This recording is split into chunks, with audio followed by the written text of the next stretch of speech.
Très bien. Je vais commencer par présenter toutes les personnes présentes ici. Tout d'abord, nous avons le pasteur Chris Ashley. Il est tout à gauche. Pour se décrire, il a dit qu'il est sauvé par la grâce de Dieu et appelé par la grâce de Dieu. Il est ici à l'église baptiste de Calvin Road depuis 2007. À côté de lui, nous avons Oussama Dagdok. Il est titulaire d'une licence en théologie, d'un master en missiologie du New Orleans Baptist Seminary et il travaille avec le ministère Straight Way of Grace. Merci à Dieu de rejoindre à nous. Merci. De l'autre côté, nous avons Abdul Jamil, qui est ici pour représenter Mahomet et le souci de toute l'humanité. À côté de lui, nous avons l'imam Yahya Shabazz. Il est le président du centre islamique Iman Quitman dans le Mississippi. Il est l'animateur de AmericanMuslim360.com à la radio, le samedi à 18h. Et enfin, nous avons Daoud Salam. Il a rejoint la Nation of Islam au milieu des années 90 et s'est tourné vers l'islam traditionnel en 2001. Il est l'actuel directeur du Mississippi Gulf Coast Transitional Program. Très bien, maintenant nous allons commencer le débat. La façon dont cela va se dérouler est que chaque partie disposera d'une déclaration liminaire de 13 minutes et je chronométrerai. Donc je vous demande à tous de respecter votre temps. Quand vous entendrez l'alarme sonner, cela signifiera que votre temps est écoulé, d'accord? Vous pouvez commencer. A'oudhu billahi minash shaitanir rajim. Je cherche refuge auprès d'Allah contre le diable maudit. Bismillahirrahmanirrahim. Au nom d'Allah, le plus gracieux, le rédempteur, le plus miséricordieux. En langue arabe, nous disons Alhamdulillahi Rabbil Alamin, ce qui signifie que non seulement toutes les louanges appartiennent à Allah, le Seigneur de tous les mondes, mais que toutes les louanges appartiennent à Allah, le Seigneur de tous les systèmes de connaissances, passé, présent, futur, visible, invisible, révélé, non révélé.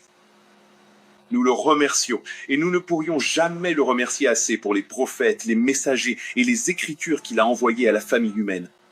Nous le remercions pour Moïse et la Torah. Nous le remercions pour Jésus et l'Évangile. Et nous, en tant que musulmans, nous ne pourrions jamais le remercier assez pour le prophète Mohammed et le Saint-Coran. Que la paix et les bénédictions d'Allah soient à jamais sur non pas un, non pas quelques-uns, mais sur tous ses dignes serviteurs. Je vous salue tous ici présents avec les mots de paix tels que nous les prononçons en langue arabe. Assalamu alaikum.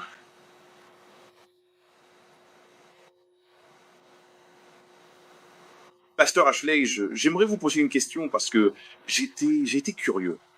J'ai regardé certaines choses sur Internet et je voulais juste entendre votre point de vue. Qu'est-ce qui vous amène exactement à croire qu'Allah est Satan? Non, nous y viendrons dans... D'accord, Allez, faites votre introduction. d'accord. Écoutez, nous avons largement le temps. Oh, d'accord, pas de souci. Pas de souci, d'accord. Je ne veux pas vous faire perdre votre temps. Oui, monsieur. Très bien. Selon la version New International Version de la Bible, Josué 24:15 dit « Mais si vous ne trouvez pas bon de servir l'Éternel, choisissez aujourd'hui qui vous voulez servir. Soit les dieux que servaient vos pères au-delà du fleuve, soit les dieux des Amoréens dans le pays desquels vous habitez. Pour moi et ma maison, nous servirons l'Éternel. » Dans ce verset, Josué met son peuple au défi de ne pas servir les faux dieux, qui n'ont apporté aucun bienfait à leurs ancêtres, mais de servir le Dieu qui les a délivrés de la main des Égyptiens. Amen. Maintenant, la question concerne la publication du pasteur Ashley. Pourquoi a-t-il utilisé ce verset en particulier? Je suis sûr qu'il y répondra. Évidemment, étant donné qu'il y a très peu de chrétiens arabophones aux États-Unis, et probablement aucun, ou presque, dans le Mississippi, je crois, et je peux me tromper, qu'il s'adresse aux musulmans, et qu'il les met au défi de servir celui qu'ils considèrent comme le vrai Dieu, et qu'il demande aux musulmans de cesser de servir Allah, qu'ils perçoivent comme Satan. Puisque nous parlons d'Allah, il serait tout à fait logique que nous nous informions sur le mot Allah. Allah est un mot arabe qui peut être décomposé en au moins deux parties, Al et La. Al est un article défini dans la langue arabe, et c'est l'équivalent de l'article défini dans la langue anglaise the. Et quelle est la fonction d'un article défini? Un article défini indique que son nom est un élément particulier identifiable par l'auditeur. Mais dans le cas d'Allah, il s'agit d'un cas où il est exclusivement unique, faisant directement référence à lui et à lui seul.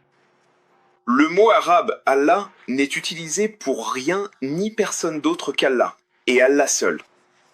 Ilah, ou ILH, signifie Dieu, mais pas dans le sens d'un statut omnipotent et suprême, ni même indépendant.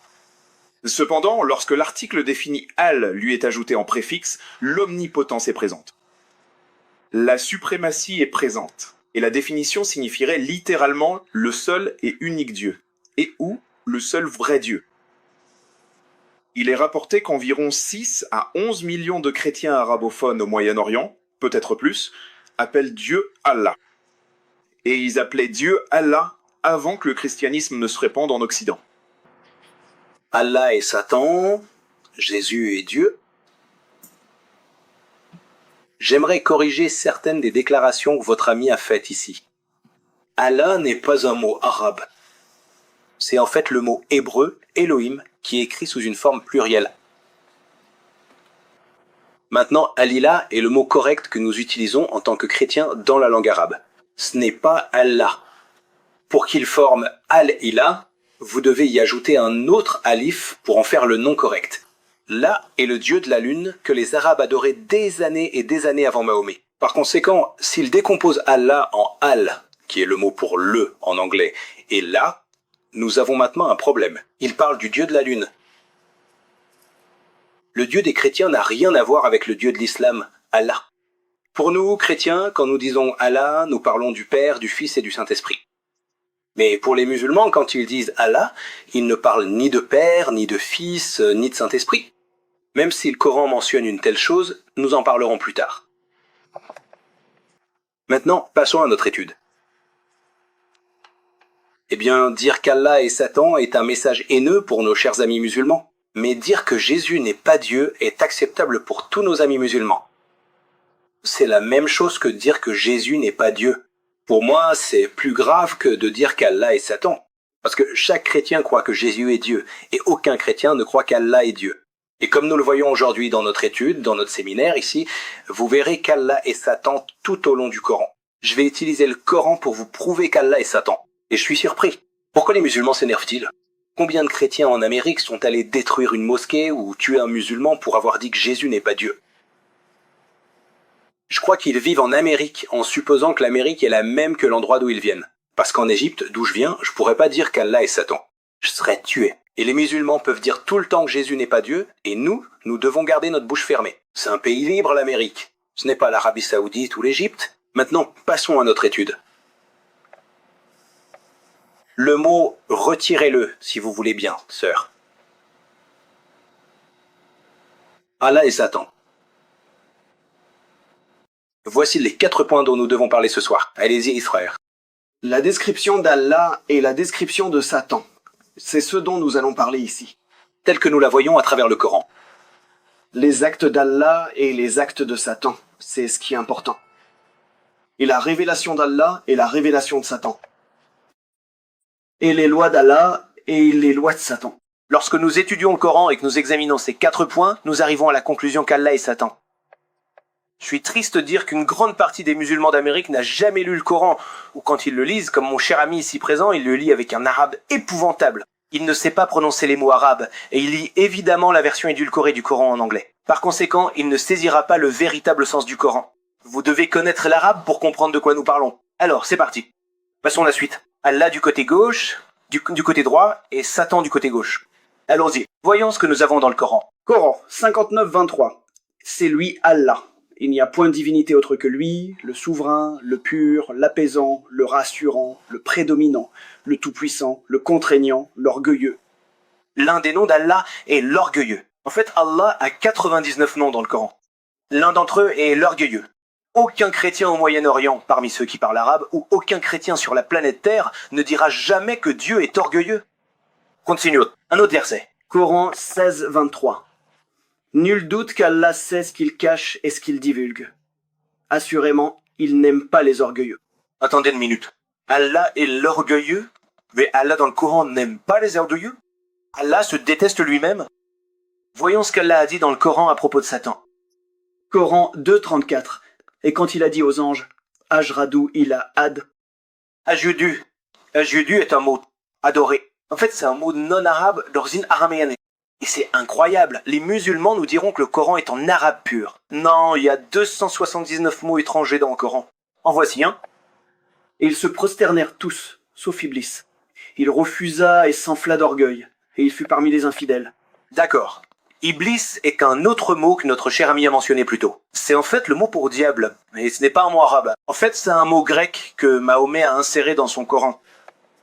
Dans le Coran 7:13, il a dit « Descends d'ici, car tu n'as pas à t'enfler d'orgueil ici. Sors, te voilà parmi les méprisables. » Allah, dans le Coran, a chassé Satan du paradis parce qu'il a refusé d'adorer Adam. Ce n'est pas ce que dit la Bible. Adam n'a jamais été au paradis. Adam a été créé ici, sur Terre. Nous savons exactement où il était, dans le jardin d'Éden. C'est en Irak. Donc, évidemment, Mahomet est confus. Il a inventé tellement d'histoires dans le Coran qu'il a copié de la Bible et d'autres sources, et il dit qu'Allah a chassé Satan du paradis parce qu'il est orgueilleux. Mais Allah lui-même est orgueilleux? Coran 16:29. Entrez donc par les portes de l'enfer pour y demeurer éternellement. Combien est mauvaise la demeure des orgueilleux. Tous les orgueilleux iront en enfer.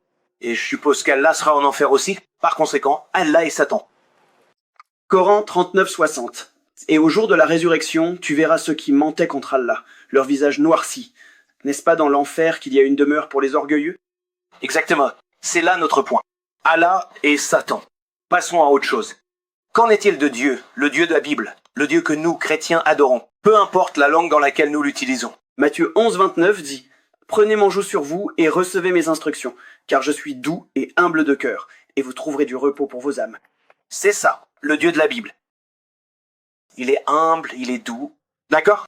Passons à un autre point, celui du séditieux. Parlons d'Allah et de Satan dans le Coran en tant que séditieux. C'est parti. Coran 25:20. Et nous n'avons envoyé avant toi que des messagers qui mangeaient de la nourriture et circulaient dans les marchés. Et nous avons fait de certains d'entre vous une sédition pour d'autres. Serez-vous endurants? Et ton Seigneur demeure clairvoyant. Allah crée la sédition parmi les gens. Allah a créé la sédition entre les gens.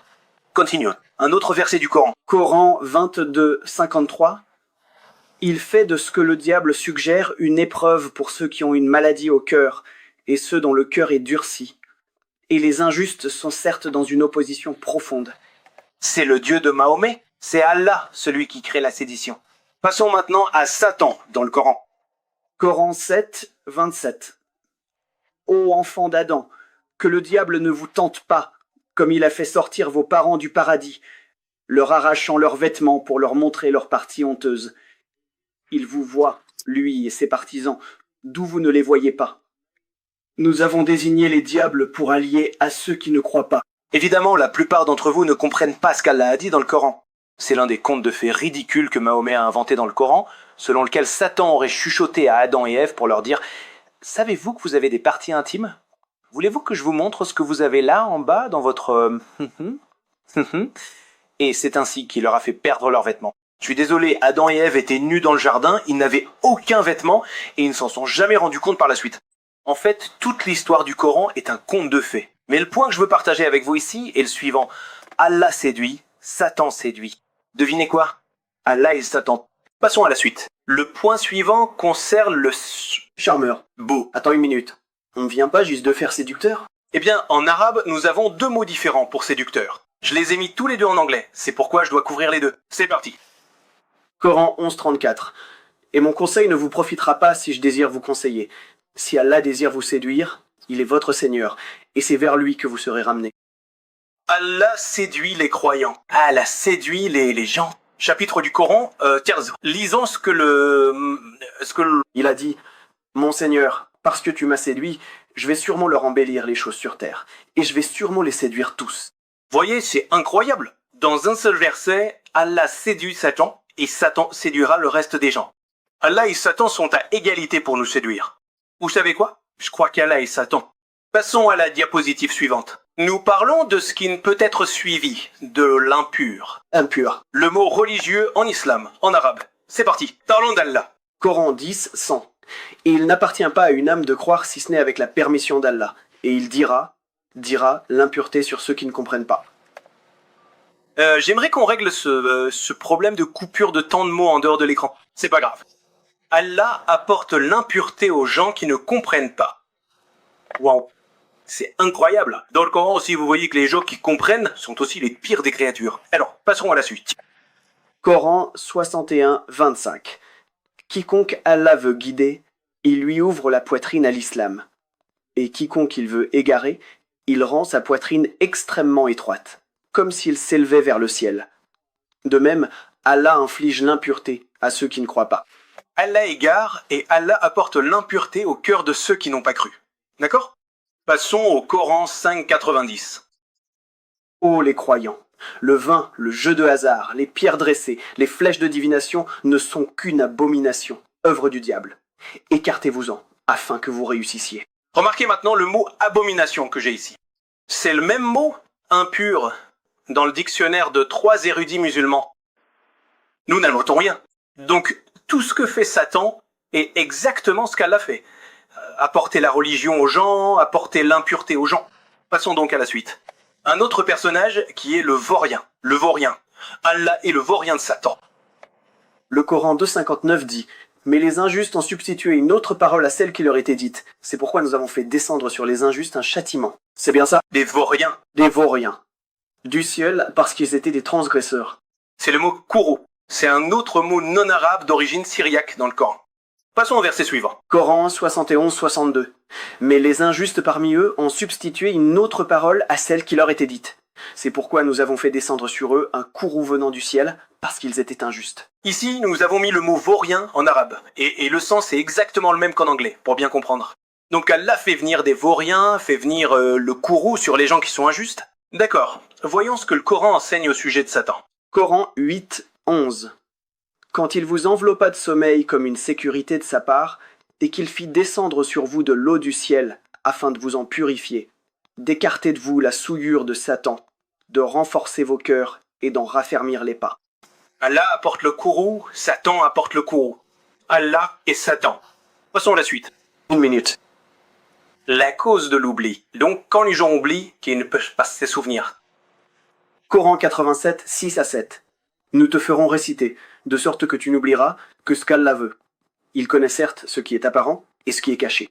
Donc Allah fait oublier à Mahomet des versets spécifiques du Coran. Et voilà.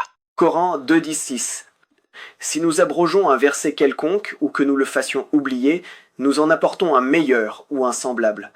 Ne sais-tu pas qu'Allah est omnipotent? Allah a fait disparaître des versets du Coran pour de bon, pour toujours. D'accord? C'est ce que vous lisez? Coran 8, 68.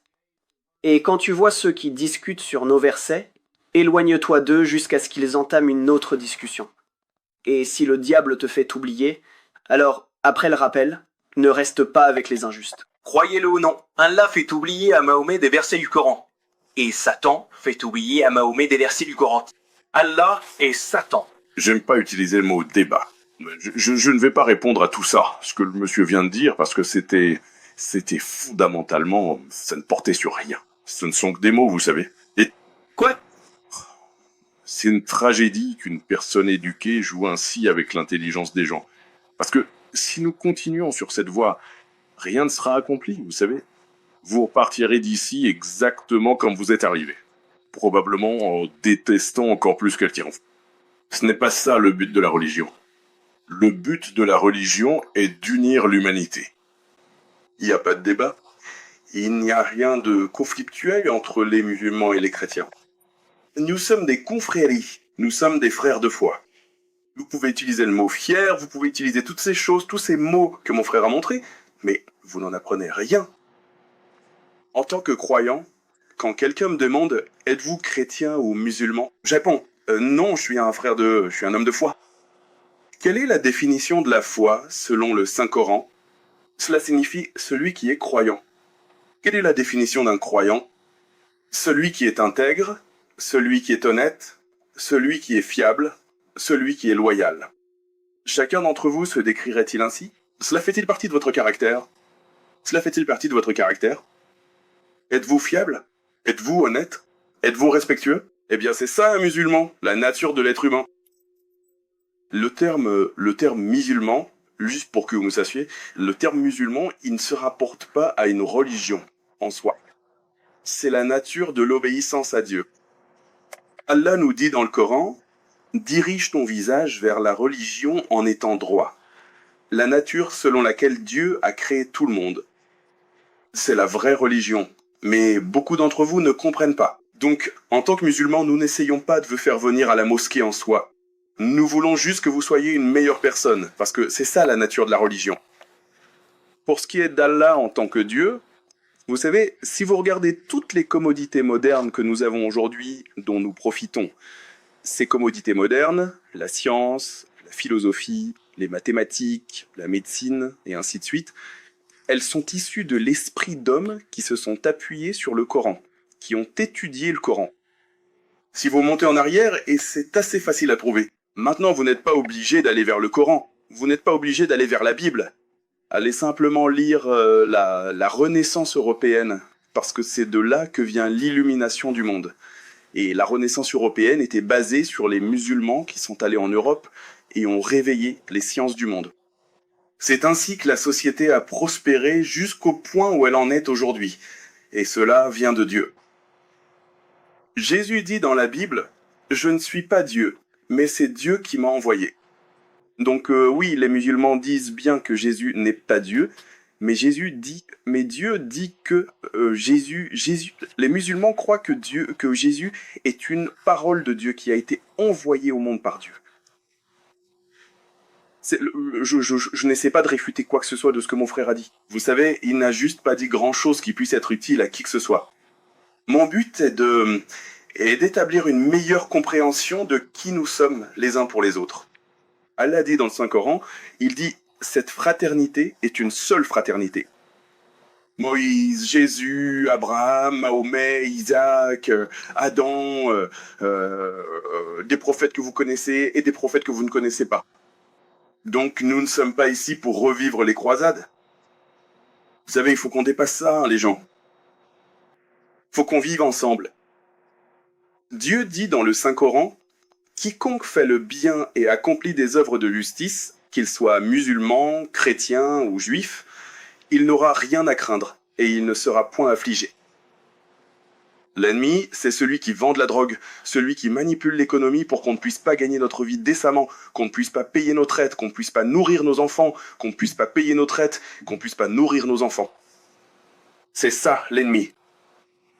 Pourquoi est-ce qu'on essaie de déformer le Saint-Coran par ici? Écoutez, je ne vais pas déformer la Bible parce que j'aime la Bible. J'ai étudié la Bible. J'enseigne la Bible. Allah nous dit, ceci est le livre. Il contient une guidance, oui, c'est certain, sans aucun doute. Et ensuite, il dit ceci un peu plus loin.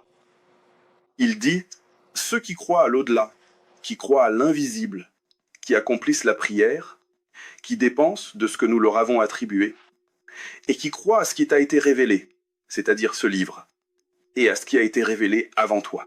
Vous ne pouvez pas être musulman si vous ne croyez pas en Jésus. Vous ne pouvez pas être musulman si vous ne croyez pas en Dieu ou en la Bible. Mais non, nous ne croyons pas que Jésus est Dieu, parce que Jésus n'a jamais dit qu'il était Dieu. Jésus a dit « Je viens sous l'autorité du Père qui m'a envoyé ». Quand Satan tentait Jésus sur la montagne, Jésus a dit « L'homme ne vivra pas de pain seulement, mais de quoi? De toute parole qui sort de la bouche de Dieu. » Vous savez, nous devons réfléchir. Nous devons utiliser notre esprit, les gens. Nous devons utiliser notre esprit, vous savez, et arrêter de laisser les gens venir et nous induire en erreur. Nous tendons une main fraternelle aux pasteurs et à n'importe qui. Travaillons ensemble pour débarrasser la société de la corruption. Travaillons ensemble pour améliorer les besoins quotidiens de tout le monde. Je suis américain. Je suis né ici. Le Mississippi est ma maison. Les musulmans sont ici et on ne va nulle part. On demande la permission à personne pour être ici, parce qu'on est là. Vous savez, c'est un pays judéo-chrétien et islamique. Et vous feriez aussi bien, vous pouvez secouer la tête si vous voulez, mais vous feriez aussi bien de vous habituer à cette idée, parce que nous sommes là et nous n'allons nulle part. Nous sommes là pour établir la vérité. Nous sommes là pour établir la foi. Enfin, et surtout, laissez-moi dire ceci avant que mon temps ne soit écoulé. Vous entendez peut-être parler de Daesh, d'Al-Qaïda et tout ça, mais à moins d'étudier le Saint-Coran et de lire ce que le livre dit lui-même, alors vous ne saurez pas que ce que ces gens font ne fait pas partie de cette religion. Allah a dit « Combattez dans la voie d'Allah ». Laissez-moi trouver ce verset rapidement. Dieu nous dit que nous devons combattre dans la voie d'Allah. Mais j'ai entendu le frère dire dans la sourate 210, certaines de nos écritures ont été changées. En tant que musulmans, nous enseignons que c'est un livre pour toutes les générations. Le Saint-Coran ne sera pas changé. Il ne sera pas interpolé ou quoi que ce soit de ce genre. Mais c'est la parole de Dieu, la parole pure de Dieu. Et puisqu'elle ne peut pas être changée, cela signifie que c'est la parole de Dieu. Le message est un message évolutif. Juste ici, le mot pour combattre. À l'époque où ce mot a été révélé pour la première fois au prophète, le mot qatal. Qatal est un terme islamique, un terme coranique. Il signifiait bien combattre, mais il signifie aussi étudier. Ça signifie s'équiper soi-même. Cela signifie être capable de traiter avec les gens sur une base intellectuelle. Cela signifie donc que le temps de la guerre physique est révolu, et que le temps de l'échange intellectuel est venu. Et c'est là où nous en sommes maintenant. C'est ce que nous appelons le champ de bataille, afin de nous aider mutuellement à mieux nous comprendre, pour que nous puissions vivre... Tout d'abord, je travaillerai. Et chaque chrétien que je connais travaillera avec n'importe qui pour améliorer ce pays. Amen. Mais nous ne sommes pas ici pour vivre ensemble. Nous ne sommes pas ici pour l'économie. Nous ne sommes pas ici pour la drogue. Nous sommes ici pour la vérité sur qui est Dieu. La nature, je suis d'accord avec lui sur un point. Il a dit que la nature de la religion est de faire de vous une meilleure personne. Mais je veux que tout le monde ici, si vous n'entendez rien d'autre, entende ceci. La religion, pour faire de vous une meilleure personne, vous conduira en enfer. Amen. Parce que sans Jésus, cela n'a aucune importance. C'est exact. Eh bien, poursuivons notre étude ici pour voir un peu au sujet du prophète Mahomet, qu'il est celui qui a envoyé la révélation à l'humanité.